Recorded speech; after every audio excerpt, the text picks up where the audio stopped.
with their toes almost touching and their heads away from each other in the beautifully crafted wooden crib Ted had made for the babies to sleep in. These days, Barbara could hardly bear to see how cruelly it all played out on the grubby streets on which the Ross family lived. To say it fair broke Barbara's heart was no exaggeration. While Connie was tall, tomboyish, and could easily pass for 12, and very possibly older, Jessie was smaller and more introverted, often looking a lot younger than he was. Barbara hated the way Jessie would shrink away from the bigger South East London lads when they tussled him to the ground in their roughhouse games. All the boys had their faces rubbed in the dirt by the other lads at one time or another. Barbara knew and readily accepted that that was part and parcel of a child's life in the tangle of narrow and dingy streets they knew so well. But very few people had to endure quite the punishing that Jessie did with such depressing regularity. Connie would confront the vindictive lads on her brother's behalf, her chin stuck out defiantly as she dared them to take her on instead. If the boys didn't immediately back away from Jessie, she blasted in their direction an impressive slew of swear words that she'd learnt by dint of hanging around on the docks when she took Ted his lunch in the school holidays. It was universally agreed amongst all the local boys that when Connie was in a strop, it was wisest to do what she wanted, or else it was simply asking for trouble. Meanwhile, as Connie berated all and sundry, Jessie would freeze with a cowed expression on his face and look as if he wished he were anywhere else but there. Needless to say, it was with a ferocious regularity that he found himself at the mercy of these bigger, stronger rowdies. Usually, this duffing up happened out of sight of any grown-ups and, ideally, Connie. But the times Barbara spied what was going on, all she wanted to do was to run over and take Jessie in her arms to comfort him and promise him it would be all right, and then keep him close to her as she led him back inside their home at No. 5 Jubilee Street.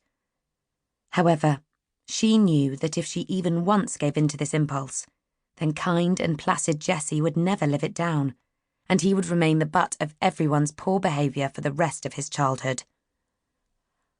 Barbara loved Connie, of course, as what mother wouldn't be proud of such a lively, proud, strong-minded daughter with her distinctive and lustrous tawny hair, clear blue eyes and strawberry-coloured lips, and her constant stream of chatter. Connie was well known in the Ross family for being rarely, if ever, caught short of something to say. Nevertheless, it was Jessie who seemed connected to the essence of Barbara's inner being, right to the very centre of her. If Barbara felt tired or anxious, it wouldn't be long before Jessie was at her side, shyly smiling up to comfort his mother with his warm, endearingly lopsided grin. Barbara never really worried about Connie, who seemed pretty much to have been born with a slightly defiant jib to her chin, as if she already knew how to look after herself or how to get the best from just about any situation. But right from the start, Jessie had been much slower to thrive and to walk, although he'd always been good with his sums and with reading, and he was very quick to pick up card games and puzzles.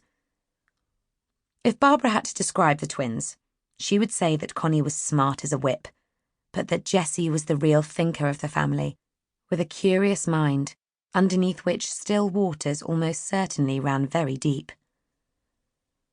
Unfortunately, in Bermondsey during that dog-end of summer in 1939, the characteristics the other local children rated in one another were all to do with strength and cunning and stamina. For the boys, being able to run faster than the girls when playing kiss chase was a very good thing. Jessie had never beaten any of the boys at running, and most of the girls could hare about faster than him too. It was no surprise, therefore, thought Barbara, that Jessie had these days to be more or less pushed out of the front door to go and play with the other children, while Connie would race to be the first of the gang outside, and then she'd be amongst the last to return home in the evening. Although only born 5 minutes apart, they were chalk and cheese, with Connie by far and away the best of any of the children at Kiss Chase, whether it be the hunting down of a likely target or the hurtling away from anyone brave enough to risk her wrath.